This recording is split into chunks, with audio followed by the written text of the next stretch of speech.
Pernahkah kamu merasa bahwa hidup ini seperti sebuah perjalanan yang panjang? Kita lahir, tumbuh, menjalani waktu, lalu meninggal. Tapi, pernah nggak kamu berpikir, sebenarnya dari mana sih aku datang?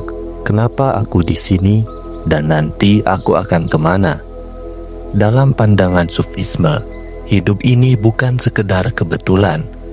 Semua yang ada di dunia ini, termasuk kita, berasal dari satu sumber yang maha tinggi. Dan semuanya pada akhirnya akan kembali ke sana. Ini disebut sebagai perjalanan turun dan naik. Kita datang dari Tuhan, hidup di dunia sebagai bagian dari ujian dan pengalaman, lalu suatu hari kita akan kembali kepadanya. Sayangnya, banyak dari kita hanya menjalani hidup begitu saja tanpa benar-benar tahu siapa diri kita.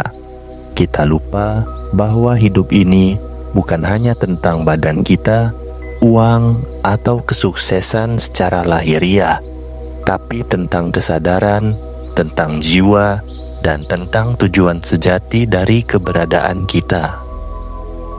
Sufisme mengajarkan bahwa kunci memahami hidup adalah menyadari kesadaran kita sendiri.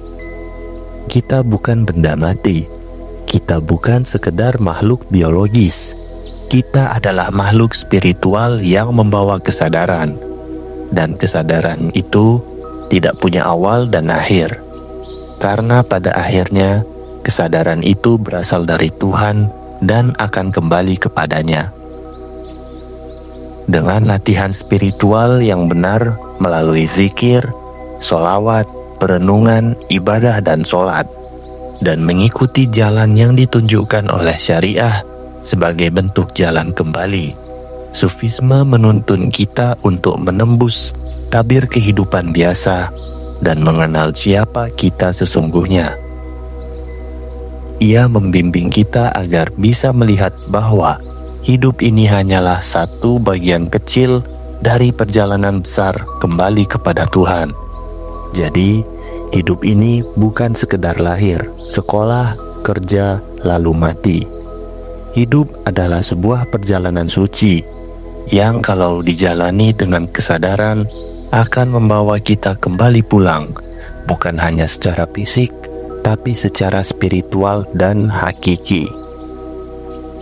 Itu dia sedikit jelasan tentang hidup adalah perjalanan. Terima kasih buat yang udah nonton, like jika kalian suka videonya, dan sampai jumpa di video berikutnya. Sampai jumpa.